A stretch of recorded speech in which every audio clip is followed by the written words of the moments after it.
On March 27th, 1902, the top baseball team in Chicago officially becomes the Chicago Cubs, going from a journey where they were originally the White Stockings and had multiple other transformations in names before it was settled on the Cubs, which they took and held on to for over a century now, giving its unbreakable bond between the team and the fans. And the way they got this name was very different than how teams are named today.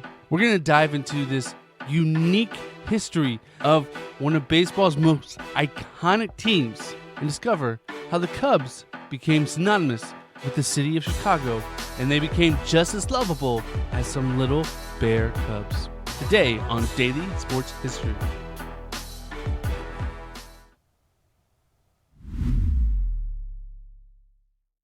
Welcome to Daily Sports History. I'm Ethan Reese, your guide, as you daily learn more about sports history, increasing your sports knowledge as we learn about the origins of the Chicago Cubs.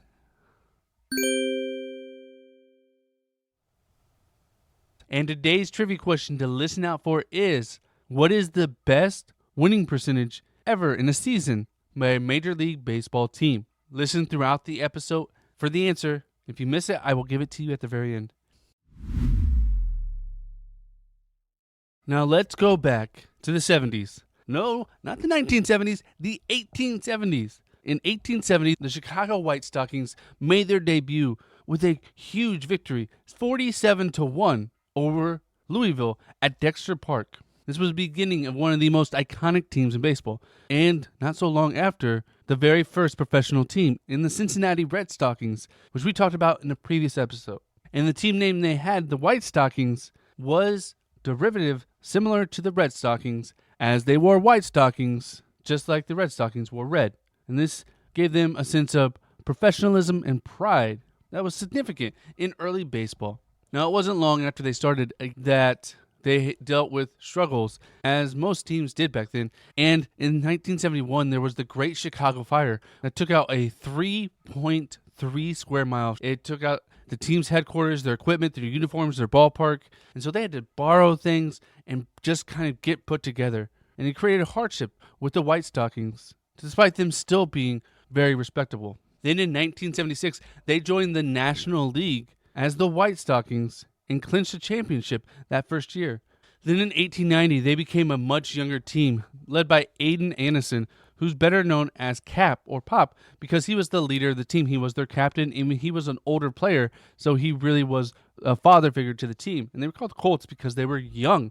And Anderson was a player manager, so he was a coach and a player, and had over 3,000 hits in his career. And he was very innovative, using a pitcher rotation, which helped lead them to 6 National League pennants during his tenure. But in 1897, his performance began to decline on the field. And after 22 years with the franchise, he was let go. And this is where they became known as the Orphans, because they lost their pop, their leader. And so when people talked about the Chicago baseball team, they said, oh, they're just orphans. They didn't really refer to them as Colts anymore. And so it shifted the narrative, and newspapers began to call them orphans. But because they lost their leader, they began to struggle. Although they remained competitive, they didn't have the success they had previously until 1901, when they finally won another National League pennant. Then by 1902, A.G. Spalding owned what was now known as the Chicago Orphans, and agreed to sell the team to Jim Hart, starting a new era for the team, being managed by Frank Seeley, a Hall of Fame manager known for building championship teams, and was hired to rebuild the Orphans, as he inherited a team that had just won 53 games previously, and he began a massive overhaul. In March that same year, the Chicago Daily News reporter Fred Haydner referred to the team as Cubs. And previously they were the Colts, and then they were Orphans, and now they're Cubs. And that term, Cubs, was mainly used for young players. They were young bucks, young pups, what we kind of think about as a slang term for a young player just kind of learning his way, just like a young animal learns their way. Cubs was used synonymous with that. But the name Cubs was capitalized, making it a pronoun. Just like previously they had capitalized Orphans and Colts. And so they kind of took this name and ran with it because they were starting a new era in the team. So they kind of clinged on to this name. And Sealy became assembled a team featuring legendary first baseman Frank Chance and improved to just one game under 500 that year, which means they won 15 more games that year. And then the following year, 1903, they won 82 games, finishing third in the National League. And during all this, they kind of kept that unofficial nickname for many years. And different newspapers began to call them the Cubs, even outside of Chicago. Then in 1906, they were one of the best teams that had ever been. They won 116 games, which was a 76.3% winning percentage, which is the best in MLB history. And that win total has only been matched by the 2001 Mariners. Just to put that in context, it has been over a century to not be beaten, for that winning percentage not to be beaten. But despite this, they struggled in the World Series and lost this year, batting under 200 as a team, known as the hitless wonder of that World Series. Then in 1907, Frank Chance, who succeeded Sealy, took the name and made it officially their name when they won their first World Series title that year. And in 1908, they would come back again and be the first team to win consecutive World Series titles, defeating Detroit and showing the success of the Cubs name. Now in 1916, the Cubs would move to Weeghman Park, which later became its iconic Wrigley Field. And on April 20th, 1916, they defeated the Cincinnati Reds 7-6, and a live bear cub was brought in to be the mascot. And the idea was to keep this mascot actually around for many years to be a live mascot, as that was what was done back in the day. You had live mascots, not people dressed in suits. And guess what? A bear is not a good live mascot, as they are dangerous. Yes, there are certain animals you do not want to be a mascot. Bulldog is the most popular live mascot in America, and many colleges have live bulldog mascots. Georgia and Butler have two of the most long-standing live mascots in bulldogs. But how many bears do you see out there? Not very many.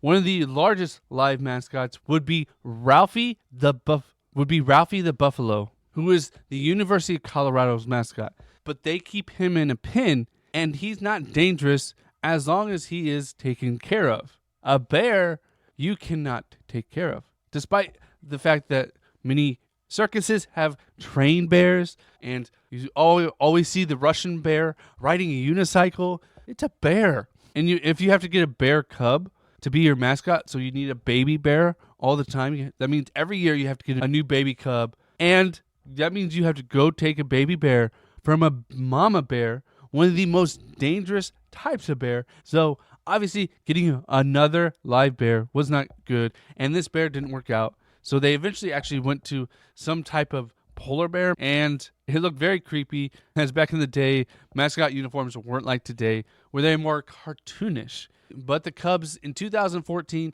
got their first official modern mascot in Clark, who looks like a cartoonish like bear cub with a person inside of it, so you don't have to worry about being mauled, which is great for players and fans.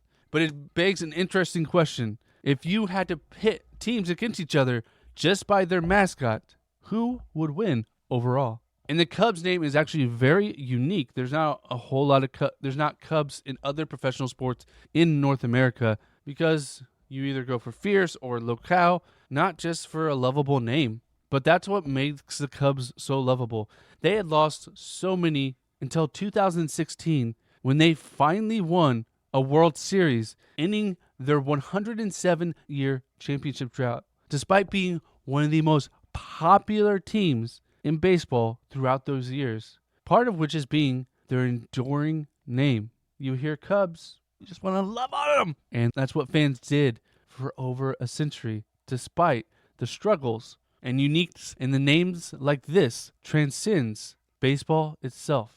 When you say the Cubs in the United States, everyone thinks of the Chicago Cubs, and not every team can get that name recognition.